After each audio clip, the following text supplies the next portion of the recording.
Hi again then guys, and welcome to another tune setup. Once again an oval tune just like yesterday, but this time instead of the N400 category Porsche 911 GT3, which is probably my preferred car to win a lot of cash with, and of course most of you guys will have seen that video already, but of course currently, and probably for quite a while until the light car company Rocket gets added, which I believe if that is added will be even better than this, either in this category or potentially even lower, this is the best way to earn money in the quickest possible way.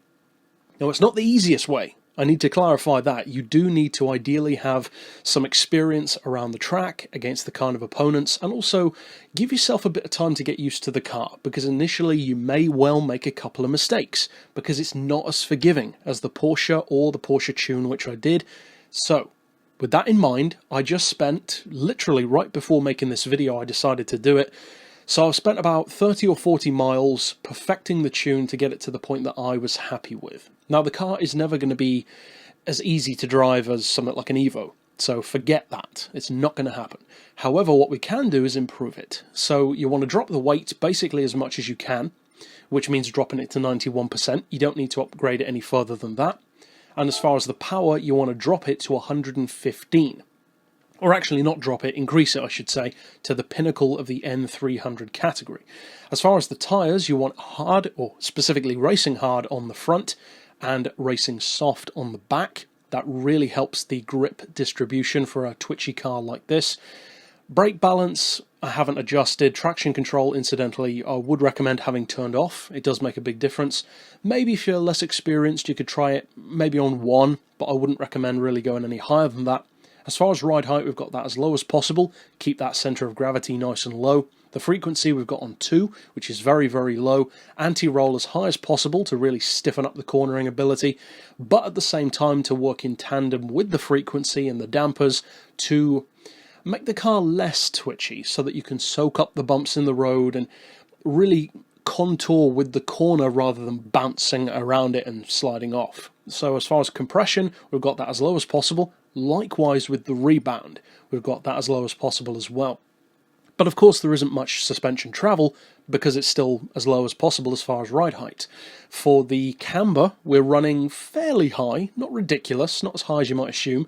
2 degrees on the front, 3 degrees on the rear, and you could adjust those if you want to. Of course you could change any of this if you want to, but this is what I'd recommend. No toe at all, as I rarely do anyway. Downforce you can't adjust.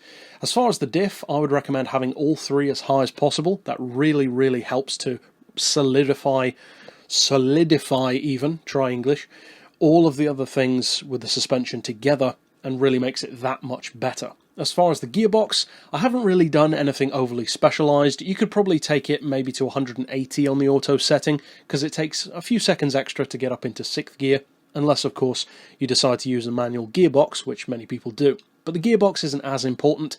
As long as you have it around 180 miles per hour or so, then you'll be okay. So, that's it for my build. I know that a lot of people have different variations. GTPlanet has their own tune. I think I wasn't able to find it, but who really cares anyway. But, with all that being said, how does it actually perform? Well, let's find out. Now, as far as using this tune, you do need to take a different approach in some ways to the Porsche. And that's fairly obvious. You'd want that to be the case. Of course, it wouldn't be a realistic game otherwise. But with that in mind, this is the kind of car where you need to, as I mentioned earlier, give yourself a little bit of time to get used to it. Because this tune is designed to, above all else, be relaxed to drive. Because at the end of the day, you do not need to set record laps every time to win the race. As you can see from this replay, even by lap 10, this car is easily challenging the Veyron. And I've only been driving this car since literally before making this video. So it doesn't require much expertise, you just need a couple of laps to get used to it. So with that in mind, you can win the race by, say, 5 to 7 seconds, maybe a little bit more if you're a better driver, a little bit less if you're perhaps not as experienced. But the key to driving this particular car with this particular tune is for the first corner, I'd recommend giving it, say, moderate braking before you enter the corner, then give it very heavy steering and also a fairly heavy amount of throttle as well, because the car can cope with it. If you feel it starting to go a bit too wide, just back off the throttle and only apply the brakes if absolutely necessary, because 9 times out of 10 the car will get around the corner well, it just feels like it's not going to. And once you start to get accustomed to that, you can cope with it pretty well. The second corner, the longer swooping turn, you can take that one flat out with just a little bit of adjustment to the steering. Just like with the Porsche, it's an easy corner anyway.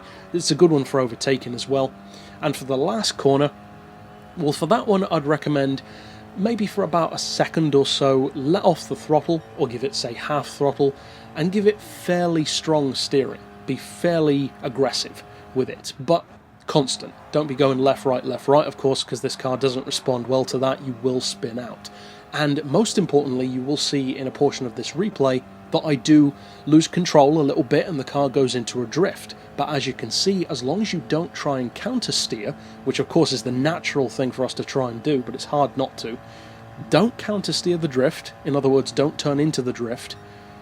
Allow the car to drift, and it will right itself due to the settings of the diff, the camber, the suspension. So don't worry about that. If the car starts to go a little bit, let it do its thing, let it drift, and 9 times out of 10 it will bring itself back into line.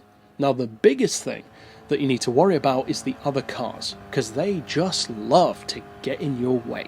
So be very careful overtaking, in particular in the earlier sections of the event where the slower cars are huddled up together and they love to just spread out across the road like a wide load driving down the street. So give them a lot of leeway, and if you can, try and overtake them, say when you're entering the corner or exiting it. Overtaking them midway through isn't really ideal because they tend to swerve around when they see you trying to overtake. So as long as you give yourself a bit of time, don't get too frustrated with it even if you do make mistakes, then you'll do well. And of course you're looking at 375 grand, a ton of XP as well. So for those who did want to earn even more than with the Porsche, I hope you enjoy using this tune and enjoy earning all that tasty cash. But of course, if you'd like to check out other tunes on the channel, other tips like this, DLC tips, news, etc., of course you can hit sub down below for that. But for now, as always, thanks for watching.